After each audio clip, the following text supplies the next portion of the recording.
Hi everyone, it's Cynthia. I am or not calling, asking for some prayers for my family, especially my son Carlos. Um, some already know what's kind of going on. I just want to give a little update and background of, about Carlos. Carlos, he was diagnosed with extreme ADHD, moderate bipolar, and cognitive delays. He's 21, or excuse me, 20 years old. He'll be 21 next month. Um, and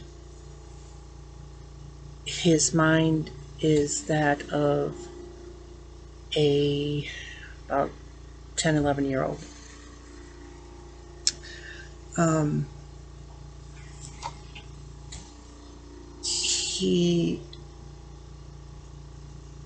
had went to a special school for kids with basically special needs. They ranged anywhere from autism, Asperger's, Down syndrome, blind, deaf, and then the different like behavior issues um, that Carlos has. Um, he graduated from there 2 years ago, and he wanted to try an experience of living away from home. So through the state, that's where he gets his services from and everything. They set him up with a home. The first home, the lady physically abused Carlos. He came over one time and he had bruises on the inside of his legs. He took pictures. We called the police. They did an investigation and it basically went nowhere. Um, so he was moved. In the meantime, he was moved to another home. Um, they had another male that had um, some similarity issues. I don't want to call them issues, disabilities. Um, I don't like that word either. But um, things were going really well there. They were actually renting the house that they lived in, and the owner wanted to move back, and he basically only gave them a 2-week notice. So they had to scramble and try and find a new place for the 3 boys because another young man joined Carlos in the first one. Um, because we were the only ones, Carlos was the only one that had family close by. They asked us if we could take him for a couple weeks until they could get into a new home. We said, sure, not a problem. So he came over and was visiting with us, and then we get a call saying that he is going to be going over to this one lady's house for a weekend respite to give us a break. We're like, okay, not a problem. Because it was ended up taking a little bit longer for them to get a house that could fit everybody, because they also had 3 older sons that were away at college, and so when uh, the cooties hit, they kind of came home, and so they needed a room for them that their 3 sons could share, um, and one for each of the boys, and one for the couple. So that's like a 5-bedroom house. Really hard to find right now. Well, or at least last year. they the lady came over. We interviewed with her.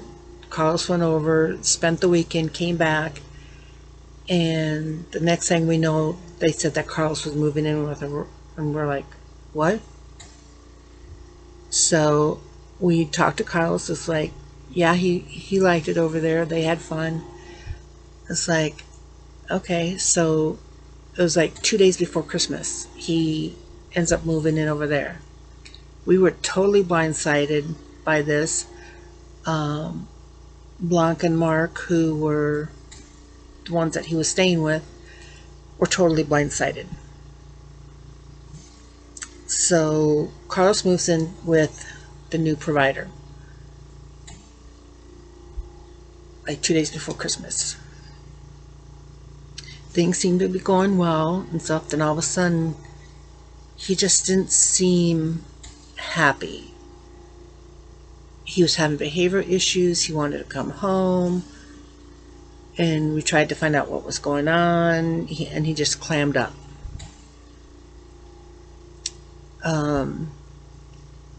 Let's see, so about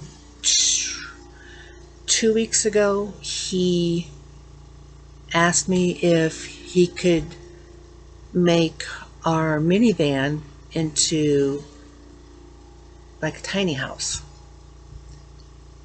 and, have it parked in our backyard.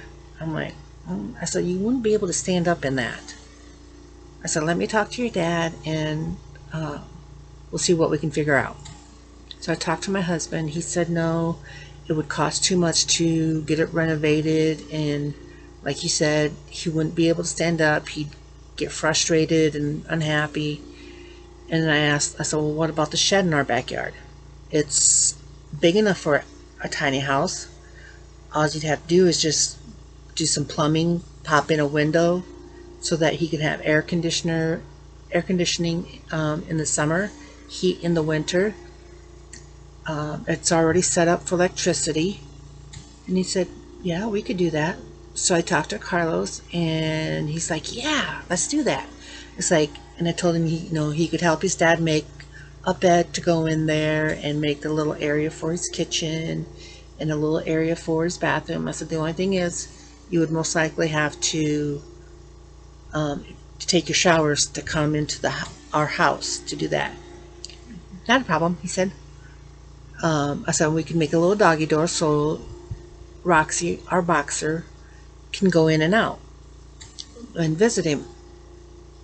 Well, I guess one day they were out driving, Carlos and his provider were out driving, and they saw like dark smoke, so they knew there was a fire. So they kind of drove by it, and it ended up being a shed that had caught fire. So that just like freaked him out. He didn't, so he said, he goes, no, I don't want to do the shed thing. And he explained why. And I'm like, okay, not a problem. And in the meantime, we had talked with my husband's mom. And she said, well, what about getting him like a travel trailer? I'll buy it. And we're like, okay, we'll talk to him, see what he says. And so I called and talked to him, and he was like, yeah, let's do that.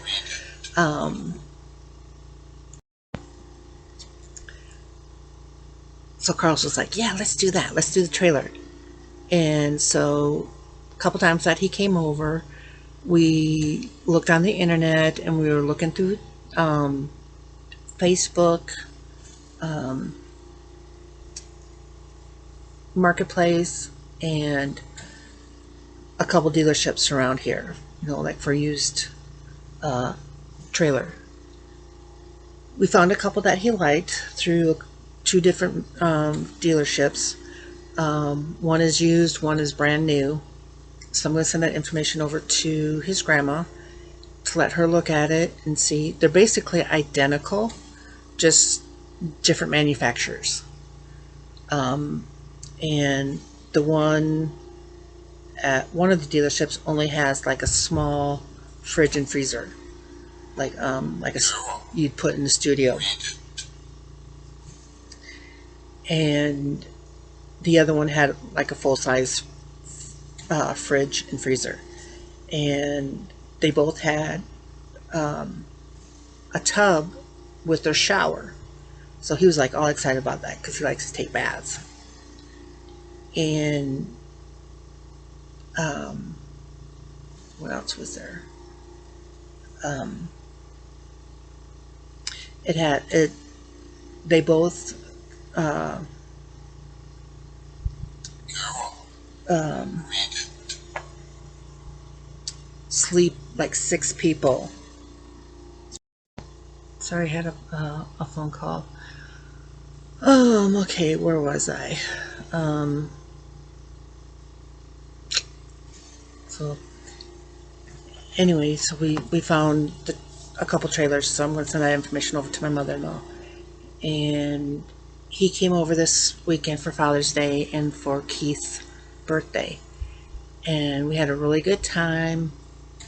He was all excited. We looked at some more trailers, and he wants to move back here so bad. And it's like, well, you are your own guardian. So you get to make the choices you want. The state has to abide by your request because you are your own guardian. Well, his provider that he lives with has been feeding him a bunch of lies, telling him that we don't love him, we don't want him, this and that, and she's been trying to keep him away from us. And he's like, I want to go see my mom and dad. You're going to take me. So she hasn't been very happy about that. And then now, since he said he wanted to move back here, she's got her and her family and her boyfriend have all been mentally abusing him. And we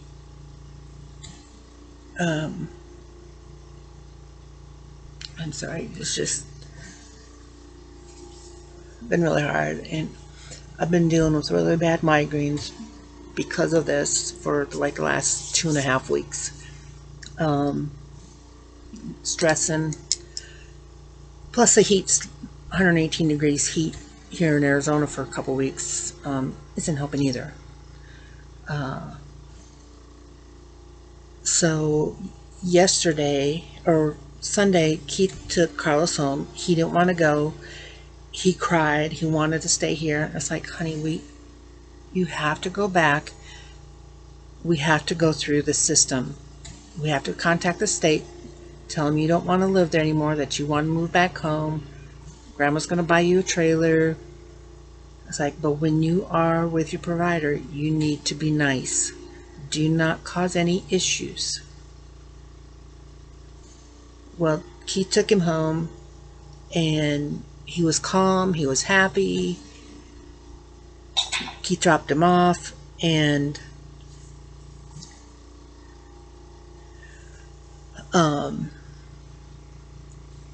he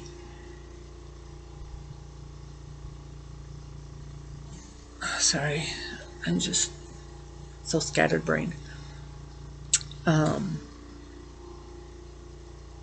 Carlos called Keith. Keith was only about a mile away from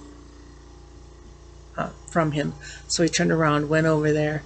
As he was walking up to the apartment, to the steps, he could hear his provider yelling and screaming at Carlos, and it wasn't very polite. He gets up there, knocks on the door, all quiet except for Carlos. Keith goes into Carlos's bedroom, sits down, talks to him, gets him calmed down because he was like, at that point, he was in a bipolar rage. So Keith had to use breathing techniques to get Carlos to calm down. He goes, I don't want to stay here, Dad. And it's like, we didn't know what to do. We're like, you need to stay there. You need to be polite. Even if they're mean, you need to be polite. until we can get you out of there.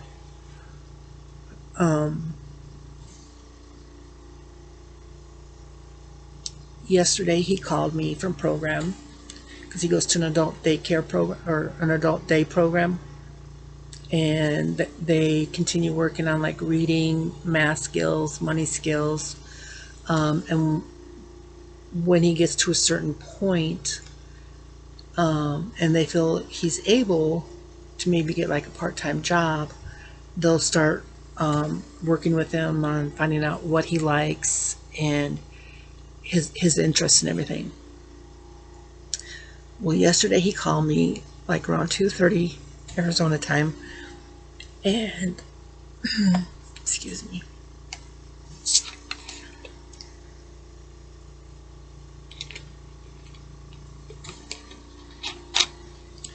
Oh, and I went cold turkey to get off of this. Also part of the migraine issue. But it's like right now I'm just so stressed. It's like that's my comfort. I know it's bad for me, but it's my comfort.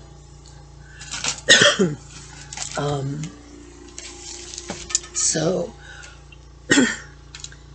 he's crying. He doesn't want to go. He had me on speaker so the staff member that was with him could hear what he was telling me, my response to him. His provider showed up. She came in to get him. We got her on the phone conversation. And I started explaining things. She starts getting all defensive and saying, no, that's not true, this and that. And he's got an appointment with his therapist I need to get him to. So it's like, okay, enough bickering. It's not helping anybody. So I explained to him, I said, Carlos, you need to go with your provider. You need to be nice, stay calm, go talk to your therapist, and tell her what's going on. He gets there, he talks with his therapist. Next thing I know, I'm getting a call saying he's being committed to the hospital. They're taking him over there. I'm like, excuse me, what? Why? He says he feels like he's a threat to himself and to other people around him. We're like, okay. But our first reaction based on what's been happening is that she convinced him to do that so that we couldn't see him.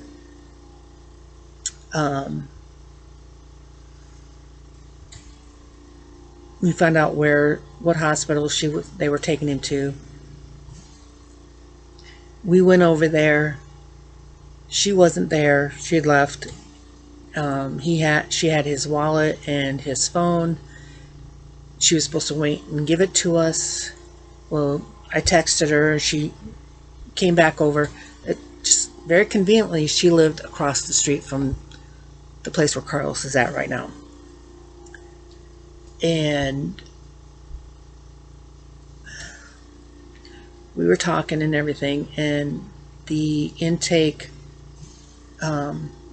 nurse came out to talk to us and said that they were going to admit him into the behavioral health unit. And we're like, okay. It's like, about how long will he be staying? Can he have visitors? Does he need clothes? They said at this point, no visitors, but you guys can call and talk to him, but you have to have a special PIN. And they said he can have some clothes, probably just like 2 sets, nothing with strings, no belts, no ties. I'm like, okay. She goes, but let's wait and see what happens tomorrow. We're like, okay, not a problem. So we came home, and we were home maybe an hour and a half, 2 hours, and Carlos calls, says he was doing good. He had dinner, he had a snack, and he sounded happy. And he was talking to me about a few things that they were doing, what's going to be happening over his stay. He's going to be doing group therapy, individual therapy, with counselors, and seeing a therapist, seeing a psychiatrist, and what else? They have a basketball court and a workout room. He's been really into those lately, and he's really gotten into drawing. So we told the intake lady, some of his interests that he likes. Yes, he does really well with animal therapy. She goes, that's great, because we have that.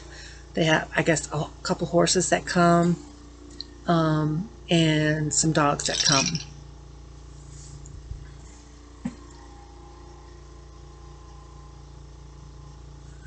Sorry, hold on. Okay. There's my husband. Carol, read it.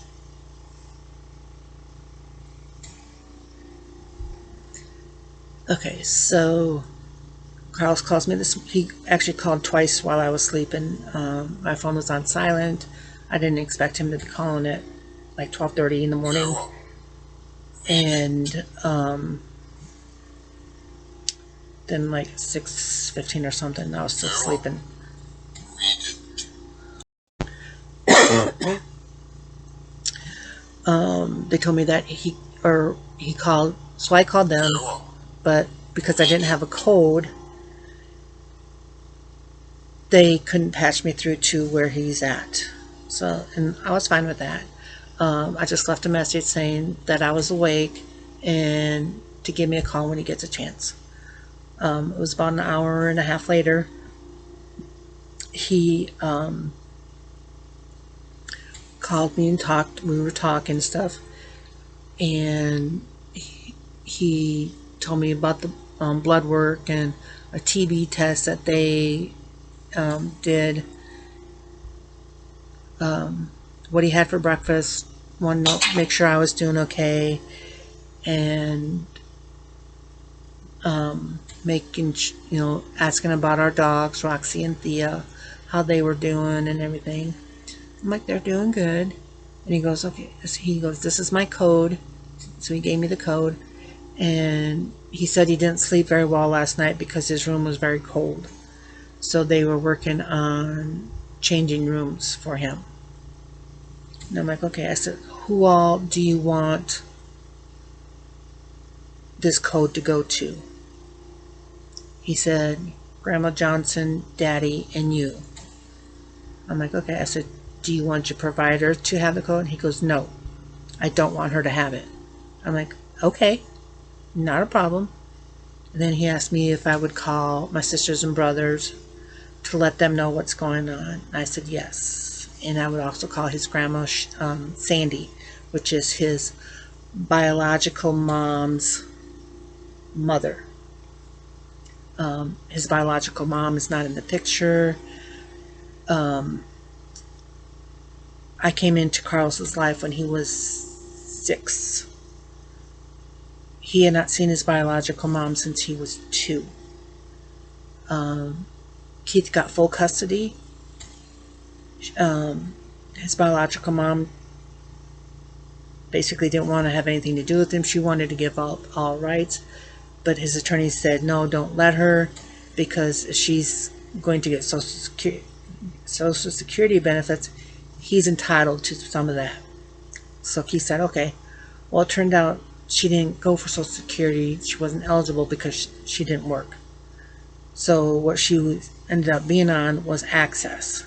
And she kept trying to tell us, like, yeah, I got, Social Security benefits, yada, yada. So we took him down to Social Security, and they said, no, she doesn't have it. So she lied to us. So, okay, fine, boom. Well, about, I want to say 7 years now, I got a text message from her boyfriend saying that she passed away. And this was like at Christmas time. And I'm like, don't joke around. That's not funny. He goes, no, seriously. And I'm like, okay, how and why, when, where? And in the meantime, I told my husband, so he got on Facebook to see if her sisters or her mom had posted anything. And sure enough, they did. So it's like, okay, this is real. She passed away. So I called his case manager at the time, explained things, what it had happened and stuff, and he knows the whole backstory and everything. So he said, don't say anything unless she asks. I'm like, okay. Well, it just so happened that he had made some pictures he wanted to send to her. He colored some pictures, my husband told me, like 2 weeks prior. So we sat him down and we told him what had happened, and his reaction was, it's like every time her name was mentioned, even if it wasn't in regards to her, he would literally freak out.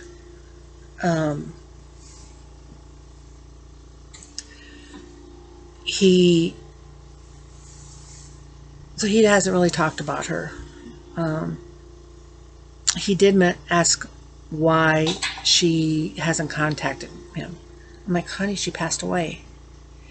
And so what his case manager at the time suggested we do is maybe have him write a note to her, put it in a balloon, and say, you're going to send this up to heaven so she can get your letter. And he's like, okay. And at that time, my dad had also passed away. And so we wrote a letter to each one. He wrote a letter to his mom, or he would call her Nina. He goes, my Nina. And I've been mom ever since pretty much I've known him. At first he wouldn't say my name. He wouldn't say Cindy. He wouldn't say Cynthia. He would always just say her. Can we, can she do this with me? Can we go see her? And one day Carlos was with me. I went down to Tucson, where they were staying at the time, to pick him up for his birthday and take him to the zoo, because he had been really wanting to go to the zoo. And then we were going to hook up with his dad after he got out of work.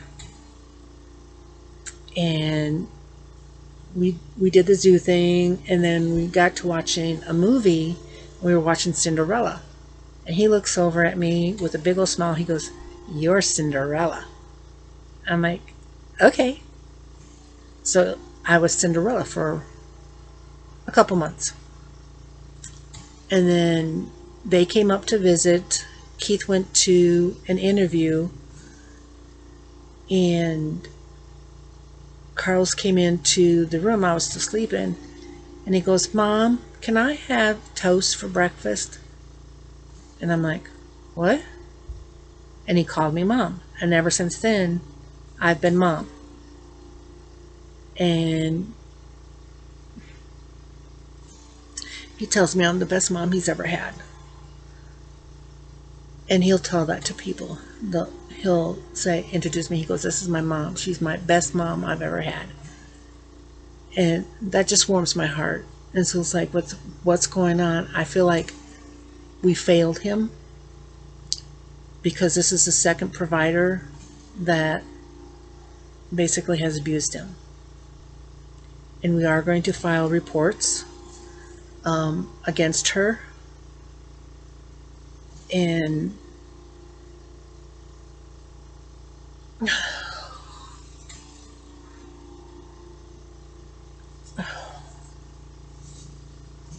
sorry, I'm trying to hold it together. I'm trying not to cry.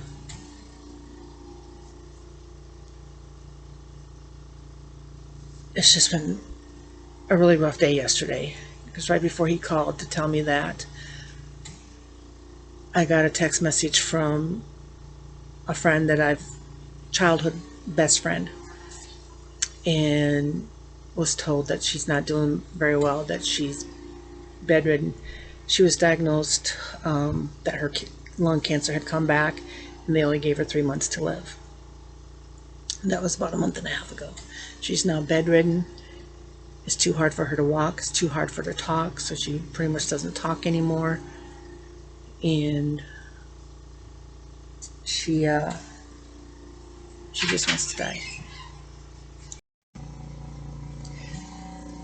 So anyway, we have an emergency meeting set up for this Thursday at 3:30 Arizona time. Because he is his own guardian, the state has to do what he wants. If he doesn't want to live there anymore, then that's what's going to be. So if you could just keep us in your prayers, especially Carlos, I'd really appreciate it. Thank you for taking the time to watch this and for your prayers. God bless.